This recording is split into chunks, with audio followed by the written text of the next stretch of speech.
అన్న సూక్తి మరిచాను. పితృదేవో భవ అన్న మాట విడిచాను. నాపైనే నాకెంతో ద్వేషంగా ఉందమ్మా.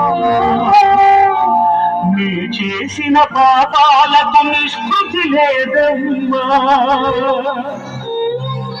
అమ్మా ఒకసారి నిన్ను చూసి చనిపోవాలని ఉన్నది.